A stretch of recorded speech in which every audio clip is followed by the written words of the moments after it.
Nama saya Agus. Malam itu sebenarnya seperti malam-malam biasa. Ketika saya pulang kerja agak larut, jalanan kampung sudah lengang, lampu-lampu teras rumah tetangga sebagian besar sudah dipadamkan, dan hanya suara serangga dari kebun belakang yang menemani langkah saya. Saya ingat betul, udara terasa lebih dingin dari biasanya. Entah karena angin malam, atau karena pikiran saya masih terbayang prosesi pemakaman Pak Darmin kemarin sore. Beliau tetangga dekat rumah saya. Orangnya ramah, sering menyapa kalau saya lewat. Rasanya masih sulit percaya bahwa seseorang yang saya lihat setiap hari tiba-tiba sudah pergi.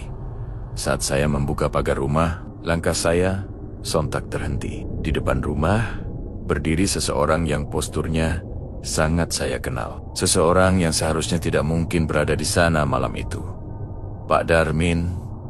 Ia berdiri tenang, seolah menunggu saya sejak tadi. Wajahnya tampak sama seperti biasanya, hanya lebih pucat dan matanya terlihat agak sayu. Meski begitu, senyumnya tetap lembut seperti dulu. Agus, masih bangun? Masih bangun? Suaranya terdengar normal, bahkan terlalu normal untuk seseorang yang saya lihat dimakamkan kemarin. Saya tidak langsung menjawab. Tenggorokan saya serasa kaku. Tubuh saya tiba-tiba terasa ringan, seperti melayang antara percaya dan tidak percaya. Pak Darmin melangkah satu langkah mendekat, gerakannya pelan. "Ayo, ngopi sebentar," ucapnya lagi. "Sudah lama kita nggak duduk bareng." Mendengar itu, saya menelan ludah perlahan. Rasanya seperti ada dua suara dalam kepala saya. Satu menyuruh saya lari masuk rumah. Satu lain justru memaksa kaki saya tetap tak bergerak. Pikiran saya berusaha mencari penjelasan rasional. Mungkin saya capek. Mungkin saya salah lihat. Mungkin ini cuma bayangan, karena pikiran saya sedang penuh. Tapi suara dan ekspresi Pak Darmin terlalu nyata untuk sekadar halusinasi. Saya akhirnya berkata pelan, "Pak, Bapak masih mau ngopi?" Pertanyaan itu saja membuat saya merasa aneh, tapi mulut saya bergerak tanpa saya pikirkan. Pak Darmin tersenyum kecil, senyum yang membuat bulu kuduk saya meremang tanpa alasan. "Iya, Gus, temani sebentar saja." Ia kemudian menunjuk ke rumahnya yang berada persis di sebelah rumah saya. Rumah itu gelap, tidak ada satupun lampu menyala. Seharusnya di sana ada keluarga Pak Darmin. Tapi malam itu suasananya seperti rumah kosong yang sudah lama tak dihuni. Saya hanya bisa mengangguk perlahan. Meski hati saya berdebar keras, ada sesuatu yang membuat saya merasa harus ikut. Mungkin rasa sungkan, mungkin rasa hormat, karena ini tetangga yang saya kenal baik. Atau mungkin karena saya belum benar-benar menerima kepergian beliau. Saya mengikuti langkahnya dari belakang. Setiap jejak langkahnya terdengar sangat pelan, tapi gerakannya tampak ringan, seakan ia tidak benar-benar menyentuh tanah. Saya berusaha tidak terlalu memikirkannya. Ketika kami mendekati berandanya, saya baru sadar kursi bambu tempat ia duduk dulu tampak berbeda, lebih usang, seperti tidak pernah digunakan bertahun-tahun. Tapi Pak Darmin duduk di sana seolah kursi itu masih baru. Saya berhenti di depan tangga kecil menuju beranda. Hati saya masih bergolak, "Pak." Saya mencoba bicara. "Kemarin saya ikut ke pemakaman." Pak Darmin hanya menatap saya. Senyumnya tidak berubah. "Iya, Gus. Terima kasih." Ia mengangkat tangan pelan, mengisyaratkan saya untuk duduk di sampingnya. Dan entah mengapa, meski saya tahu ada sesuatu yang sangat tidak wajar malam itu, saya tetap melangkah naik. Seperti ada bagian dari diri saya yang ingin tahu apa yang sebenarnya terjadi. Dan bagian lain yang tidak bisa menolak undangan seseorang yang seharusnya sudah tidak kembali malam ini. Malam itu, tanpa saya sadari, semuanya baru saja dimulai. Saya duduk perlahan di kursi bambu itu, mencoba menyesuaikan diri dengan suasana beranda rumah Pak Darmin yang terasa jauh lebih dingin dari udara luar. Rumah ini biasanya hangat dan terdengar ramai oleh suara keluarganya. Tapi malam ini sunyi, seperti rumah yang telah lama ditinggalkan. Saya melirik ke arah Pak Darmin. Ia duduk dengan posisi santai, tangan terlipat di pangkuan, matanya menatap halaman gelap di depan. Seakan ia benar-benar masih seperti dulu. Seperti tidak pernah ada prosesi pemakaman kemarin. Sesuatu dalam diri saya terus berusaha membantah kenyataan yang terlihat jelas di depan mata Gus. Suara Pak Darmin memecah keheningan. Sudah lama ya kita nggak ngobrol begini. Saya menarik napas pelan. Ija, Pak, terakhir kayaknya sebelum Bapak sakit. Ia mengangguk pelan, seakan sedang mengingat sesuatu yang jauh. Ternyata cepat sekali waktu berjalan. Ada kejanggalan dengan caranya berkata begitu. Tapi saya ragu untuk menanyakan lebih jauh. Bagaimana mungkin saya bertanya sesuatu yang tak bisa dijelaskan dengan logika. Saya hanya mencoba menjaga percakapan tetap normal. Meski malam itu terasa apapun kecuali normal. Saya memperhatikan rumahnya dari beranda. Pintu utama dibiarkan terbuka setengah, tetapi bagian dalam rumah gelap gulita. Saya tidak melihat siapapun di dalam. Rumah itu biasanya dipenuhi perabot kayu dan hiasan dinding, tapi malam ini semuanya tampak seperti bayangan samar. Pak, saya memberanikan diri bertanya, keluarga Bapak nggak ada di rumah? Pak Darmin menoleh perlahan. Senyumnya tampak semakin tipis, seperti ada sesuatu yang ia sembunyikan. Mereka sedang istirahat. Biar sah. Malam ini cukup kita berdua. Jawabannya membuat tengkuk saya kembali meremang. Ada rasa bersalah yang samar karena saya terus merasa gelisah di hadapan seseorang yang pernah begitu baik kepada saya. Tapi ada juga ketakutan alami yang sulit saya jelaskan. Perasaan seperti berdiri di ambang sesuatu yang tidak bisa saya pahami. Pak Darmin lalu menatap meja kayu kecil di depan kami. Saya baru menyadari ada 2 cangkir kosong di sana. Seperti sudah disiapkan sejak tadi. Aku biasanya bikin kopi malam-malam kalau lagi kepikiran sesuatu, ucapnya sambil menatap cangkir itu. Kamu masih suka kopi kan? Saya mengangguk pelan. Masih Pak. Bagus, jawabnya lirih. Kita ngobrol sebentar saja. Anggap saja ini seperti dulu. Saya menelan ludah. Ada sesuatu dalam suaranya yang membuat kata-kata sederhana itu terdengar berat. Entah kenapa, saya merasa ucapan seperti dulu bukan sekadar kalimat biasa untuk meredakan kecanggungan. Saya mencoba membuka percakapan. Pak, sebenarnya Bapak pengen ngomong apa? Saya merasa Bapak sudah nunggu saya. Pak Darmin menatap saya lama. Tatapannya lembut, namun sulit ditebak. Agus, banyak hal yang tidak semua orang sempat katakan sebelum mereka pergi. Ada yang ingin aku titipkan, tapi nanti saja. Kita santai dulu. Cara ia menyebut kata pergi membuat perut saya terasa dingin. Ia membicarakan dirinya sendiri, seolah ia benar-benar menyadari bahwa dirinya sudah tidak lagi hidup. Namun, anehnya tidak ada ketegangan atau ancaman dalam sikapnya. Hanya keheningan dan sebuah rasa rindu yang saya sendiri tidak mengerti. Pak Darmin kemudian berkata pelan, aku senang kamu mau datang. Tidak semua orang mau diajak duduk begini. Saya menghela napas pendek. Bukan nggak mau Pak, cuma saya masih bingung. Ia tersenyum lebih hangat kali ini. Wajar, kamu manusia. Kalimat itu membuat saya membisu seketika. Tidak ada nada aneh dalam ucapannya, tapi maknanya menggantung begitu lama di kepala saya. Kalimat sederhana yang terasa seperti membawa pesan lain yang tersembunyi. Untuk beberapa saat, kami hanya duduk berdua, dikelilingi suasana malam yang semakin pekat. Angin yang biasanya menenangkan justru terasa membawa aroma sunyi yang tidak biasa. Di tengah keheningan itu, saya sadar undangan ngopi malam ini mungkin bukan sekadar ajakan biasa. Ada sesuatu yang ingin disampaikan Pak Darmin. Sesuatu yang membuatnya kembali di malam setelah ia pergi. Dan saya hanya bisa menunggu, mencoba tetap tenang dalam keadaan yang bahkan tidak bisa saya ceritakan pada siapapun. Saya belum benar-benar siap saat Pak Darmin berdiri perlahan dan masuk ke dalam rumahnya, meninggalkan saya sendirian di beranda yang setengah redup itu. Pintu yang terbuka setengah membuat bagian dalam rumah tampak seperti ruang kosong tanpa warna. Tidak ada cahaya lampu, tidak ada suara apapun, hanya kegelapan yang seperti menelan setiap sudutnya. Beberapa detik kemudian, Pak Darmin keluar sambil membawa sebuah cangkir tanah liat di kedua tangannya. Cangkir itu terlihat lama, seperti benda yang sudah melewati puluhan tahun dan tetap dipakai tanpa diganti. Ia meletakkan satu cangkir di depan saya, lalu duduk kembali di kursi bambu yang mengerang pelan. Karena usianya, aku buatkan khusus, katanya tanpa menatap saya menunduk ke arah cangkir itu. Cairannya hitam seperti kopi, tapi tidak mengeluarkan uap. Tidak ada tanda-tanda hangat, tidak ada aroma khas kopi yang biasa saya cium dari warung dekat perempatan. Justru aromanya terasa seperti campuran kopi dingin dan sesuatu yang asing, aroma lembab yang mengingatkan saya pada ruangan yang lama tak dibuka.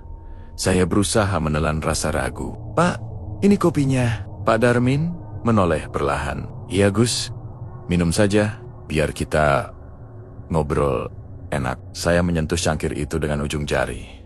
Dingin, bukan dingin seperti es, tapi dingin yang seperti datang dari benda yang disimpan di ruang kosong, tanpa cahaya. Sesuatu yang tidak bisa langsung saya jelaskan. "Biasanya, kopi Bapak hangat," ujar saya. Mencoba bersikap biasa, Pak Darmin tersenyum tipis. Senyum yang tak sampai ke matanya. Banyak hal yang berubah. Saya mencoba membalas senyum itu, meski hati saya terasa mengkerut. Entah mengapa, saya merasa semakin lama saya berada di sini, semakin sulit membedakan mana yang wajar dan mana yang tidak. Namun saya tetap mengangkat cangkir itu sedikit, berpura-pura bersiap minum agar tidak menyinggung perasaannya. Sungguh, malam itu, satu-satunya hal yang saya tahu hanyalah bahwa saya tidak ingin membuatnya tersinggung, bahkan dalam keadaan yang seaneh ini. "Gimana rasanya?" tanyanya lembut. Saya bingung harus menjawab apa. Saya belum menyesapnya sama sekali. Aroma kopi itu saja membuat dada saya terasa berat. Bukannya tidak enak, hanya terasa asing, seperti ada cerita yang tersembunyi di dalamnya. Saya akhirnya berkata pelan, "Harumnya beda Pak." Pak Darmin mengangguk, seakan jawaban itu sudah ia duga. "Memang begitu. Kopi ini terakhir kubuat sebelum aku pergi." Kalimat itu membuat saya menegang tanpa sadar. Bukan hanya karena apa yang ia katakan, tetapi karena cara ia mengucapkannya tenang, seolah itu hal paling biasa di dunia. Saya meletakkan kembali cangkir itu, mencoba menata napas. "Pak," ia memotong perkataan saya dengan nada yang lebih lembut. "Tidak apa-apa Gus, kamu nggak harus minum kalau belum siap." Saya terdiam. Ada kelegaan kecil, tapi juga rasa bersalah. Pak Darmin lalu mengambil cangkirnya sendiri, mengangkatnya seakan hendak menyesap. Tapi saya memperhatikan dengan seksama. Bibirnya tidak pernah menyentuh permukaan cangkir itu. Ia hanya memegangnya, seakan kebiasaan lama yang tertinggal. Saya menatapnya lama-lama, dan semakin saya memperhatikan, semakin saya merasa ada jarak tipis antara dirinya dan benda yang ia pegang. Seperti ia berada di dunia yang hampir sama dengan saya, tapi tidak sepenuhnya. Pak Darmin menatap lurus ke depan. "Aku cuma ingin kamu ada di sini malam ini Gus. Itu saja." Kata-katanya sederhana, tapi terasa kuat. Ada ketenangan aneh yang mulai menyelimuti saya. Meskipun ada ketidakpastian besar yang terus menggantung di udara, saya akhirnya membuka mulut. "Kalau Bapak ada yang mau disampaikan, Bapak bisa bilang ke saya." Ia menoleh, menatap saya dengan tatapan yang sulit saya artikan. "Sebentar lagi Gus, semuanya ada waktunya." Aroma kopi itu masih tercium dingin, lembab, asing, seolah menunggu sesuatu yang belum terungkap.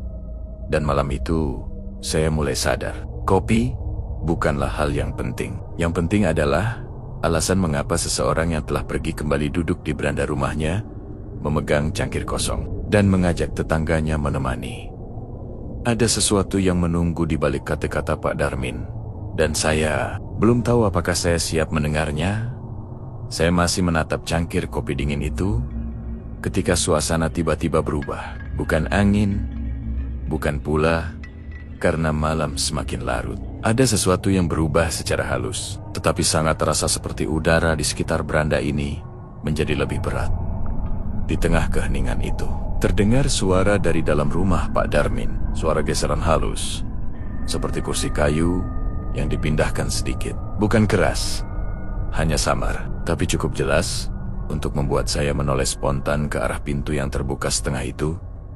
Saya memicingkan mata, mencoba melihat ke dalam rumah yang gelap. Tidak ada cahaya sama sekali. Tidak ada bentuk apapun yang bisa saya pastikan. Tetapi suara itu pasti berasal dari dalam, Pak.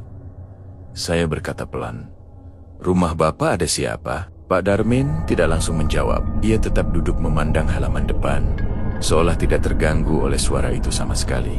Baru setelah beberapa detik, ia mengeluarkan napas panjang. "Tidak ada siapa-siapa, Gus." Saya menelan ludah. Tapi tadi kayak ada yang gerakan sesuatu. Pak Darmin menoleh perlahan ke arah saya. Tatapannya lembut, tetapi ada kedalaman di balik matanya yang membuat saya sulit menebaknya.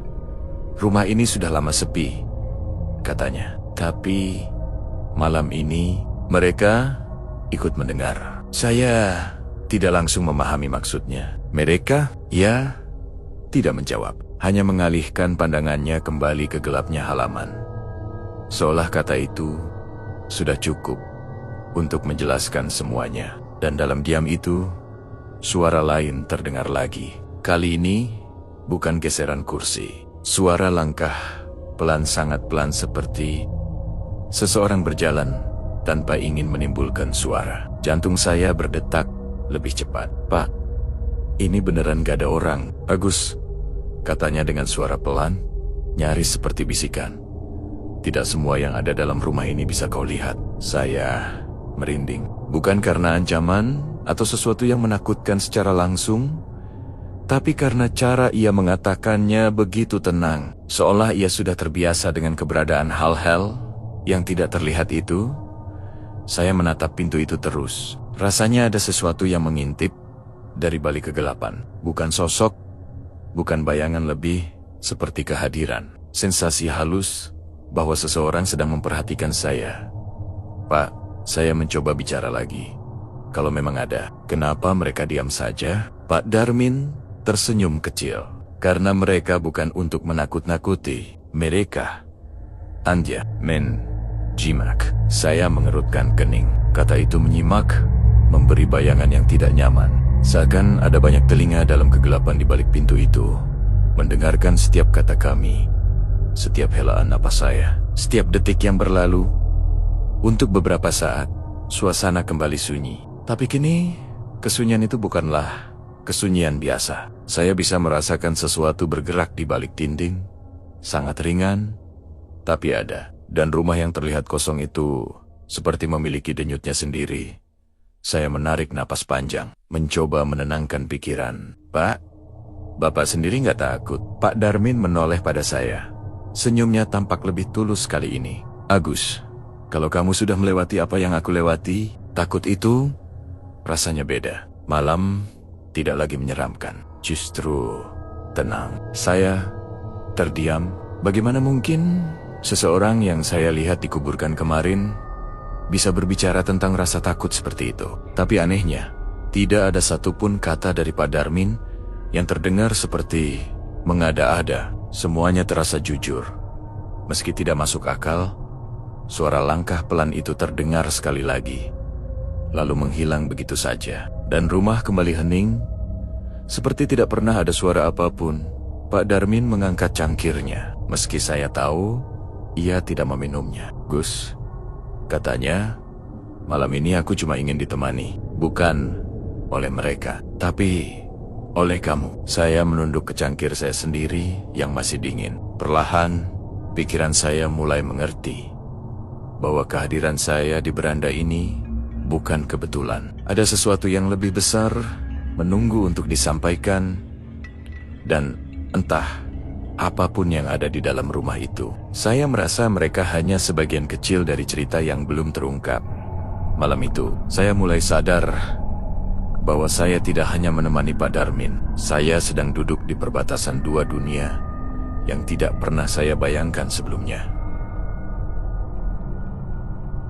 Suasana beranda terasa semakin sunyi setelah suara-suara dari dalam rumah perlahan menghilang. Bukan sunyi yang menenangkan, melainkan sunyi yang seperti menyimpan sesuatu. Saya duduk kaku sambil menatap cangkir kopi dingin yang belum saya sentuh sejak tadi. Pak Darmin duduk tepat di samping saya, tetapi malam ini ia terasa seperti sosok yang sangat jauh. Ada jeda panjang sebelum akhirnya ia meletakkan cangkirnya perlahan ke meja. Tangan itu terlihat ringan, seolah tidak benar-benar menekan permukaan meja. "Agus," katanya pelan. "Aku senang kamu datang." Saya mencoba tersenyum, meski hati saya penuh pertanyaan. "Saya juga senang bisa duduk bareng, Pak. Cuma, saya masih bingung." Ia mengangguk pelan. "Wajar, kamu manusia. Kamu pakai logika. Sementara malam ini, tidak semua hal bisa dijelaskan dengan itu. Lagi-lagi, ia menyebut kamu manusia seperti sesuatu yang sangat jauh dari dirinya. Dan setiap kali ia mengucapkannya, dada saya terasa semakin berat. Pak Darmin menarik napas panjang, meski anehnya saya tidak yakin benar-benar melihat dadanya bergerak. "Kemarin aku pergi buru-buru," katanya lirih. "Banyak hal yang belum sempat ku sampaikan, bukan pada keluargaku saja, tapi juga pada orang-orang yang dekat denganku." Saya menatapnya. "Pak, kalau memang ada yang ingin Bapak bilang, saya siap dengar." Ia menoleh pada saya. Sorot matanya lembut seperti dulu, tetapi ada kesedihan samar yang tidak saya kenali. "Gus, besok tolong bilang ke keluargaku, aku senang mereka mendoakan aku. Jangan biarkan mereka merasa aku pergi dengan berat hati." Saya terdiam lama. Kata-katanya sederhana, tapi terasa sangat menusuk. Bukan karena menyeramkan, tapi karena begitu manusiawi. "Bapak masih mikirin keluarga Bapak?" tanya saya pelan. "Tentu," jawabnya tanpa ragu. "Mereka itu hidupku. Bahkan setelah aku tidak di sini lagi." Kata "tidak di sini lagi" ia ucapkan dengan begitu tenang, seolah ia sudah menerima semuanya. Jauh sebelum pertemuan ini terjadi, saya menunduk menatap cangkir kopi di tangan saya. Ada perasaan aneh, bukan takut, bukan gelisah, lebih seperti keharuan yang tidak saya sangka akan saya rasakan dalam pertemuan aneh seperti ini, Pak. Suara saya terdengar bergetar tanpa saya sadari. "Kalau Bapak bisa bicara begini, berarti Bapak masih ingat semuanya? Semua kenangan Bapak?" Pak Darmin tersenyum hangat. "Tentu, kenangan itu yang membuatku kembali malam ini." Ia kemudian menatap langit gelap di depan rumahnya, seolah melihat sesuatu yang tidak bisa saya lihat. Waktu aku pergi, ada rasa ingin mengucapkan terima kasih pada mereka yang pernah menemaniku, termasuk kamu. Perkataan itu membuat saya tercekat. Saya dan Pak Darmin tidak sedekat itu kami. Hanya tetangga yang sering ngobrol di teras, saling menyapa kalau bertemu di jalan, atau sesekali tukar hidangan saat hari raya. Tapi dari cara ia berbicara, semua kenangan kecil itu ternyata berarti besar baginya. Saya akhirnya berkata, "Pak, saya bakal sampaikan semuanya ke keluarga Bapak besok." Pak Darmin menatap saya dalam-dalam. Tatapannya tidak lagi sayu seperti sebelumnya. Ada ketenangan yang hampir membuat saya merasa hangat. "Terima kasih, Gus." Ia mengangguk pelan. "Itu saja yang kubutuhkan." Kata-kata itu membuat malam terasa seolah berhenti sejenak. Tidak ada angin, tidak ada suara lain. Hanya kami berdua duduk berdampingan, menyadari bahwa waktu kami mungkin tinggal sedikit. Saya membuka mulut hendak bertanya sesuatu, entah tentang apa yang terjadi atau mengapa ia bisa kembali, tetapi Pak Darmin mengangkat tangannya perlahan, memberi isyarat agar saya tidak perlu bertanya lagi. "Yang penting," katanya lembut, "kamu ada di sini malam ini." Ada ketulusan yang begitu tebal dalam ucapannya, sampai-sampai saya lupa bahwa saya sedang berbicara dengan seseorang yang seharusnya sudah tidak berada di dunia ini. Saya hanya bisa menatapnya, mencoba mengukir setiap detik malam itu dalam ingatan saya. Karena entah kenapa, saya merasa ini akan menjadi pertemuan terakhir kami. Dan tepat saat saya ingin berkata sesuatu lagi, tatapan Pak Darmin berubah sayu kembali, seolah ia sedang bersiap untuk melepas sesuatu yang sudah lama ia genggam. Malam itu, saya tahu Pak Darmin telah menyampaikan pesan terpentingnya. Dan sebentar lagi, saya harus siap kehilangan sosok yang duduk di samping saya. Untuk kedua kalinya, pagi itu, cahaya matahari menembus tirai tipis kamarku, menandai berakhirnya malam yang terasa amat panjang. Untuk beberapa detik, aku terbangun dengan pikiran kosong seperti seseorang yang baru selesai dari mimpi aneh, sampai ingatan tentang Agus datang menghantam perlahan. Aku duduk di tepi kasur, memandangi telapak tanganku yang sejak tadi terasa dingin. Apa benar semua itu terjadi? Gumamku pada diri sendiri. Ruang kamarku tampak wajar, normal. Tidak ada jejak apapun yang menunjukkan bahwa aku semalaman mengobrol dengan seseorang yang seharusnya tidak mungkin muncul lagi di dunia ini. Namun, aroma itu, kopi, samar. Sangat samar, aku refleks menatap pintu kamarku yang terbuka sedikit. Hembusan udara pagi membuat pintu bergoyang perlahan. Perasaan tak nyaman itu kembali datang, perasaan yang membuat jantungku seolah ingin mengingatkan sesuatu. Dengan langkah berat, aku berjalan menuju ruang tamu. Semua tertata seperti biasa. Kursi rotan di teras yang semalam diduduki Agus kosong, hanya ada embun pagi yang menempel di sandarannya. Seolah kursi itu tidak pernah menampung siapapun semalaman. Namun aku tahu, kursi itu dipakai. Aku melihatnya. Aku berbicara dengan Agus. Dia tersenyum kepadaku senyum lelah. Seorang tetangga yang meminta satu hal terakhir. Sebelum benar-benar pergi, aku cuma gak mau sendirian. Itu Saha. Itu kalimat terakhirnya semalam. Kalimat yang masih menggema jelas di kepalaku. Aku mengusap tengkukku. Rasa merinding yang ringan merayap pelan. Antara ingin percaya itu hanya mimpi, atau mengakui bahwa ada sesuatu yang lebih besar dari logika yang ikut duduk bersamaku semalam. Di ujung teras, aku melihat cangkir kopi yang semalam ku bawa saat Agus memintaku menemuinya. Cangkir itu kosong, namun dasar bagian dalamnya terlihat lebih gelap, seperti habis terisi sesuatu. Padahal aku ingat jelas, aku tidak menyentuh kopi itu. Setelah merasa aromanya begitu aneh, Agus, aku berbisik pelan, entah kepada siapa. Mungkin kepada dirinya. Mungkin hanya sebagai pengakuan bahwa malam kemarin memang terjadi. Tidak lama kemudian, Bu Tuti lewat sambil membawa sapu lidi. "Pagi Mas, kok kelihatannya pucat, kurang tidur?" "Ya," tanyanya ramah. Aku menelan ludah. Rasanya sulit menjawab dengan kata-kata yang logis. "Ija, Bu, semalaman kepikiran Agus." Bu Tuti berhenti menyapu.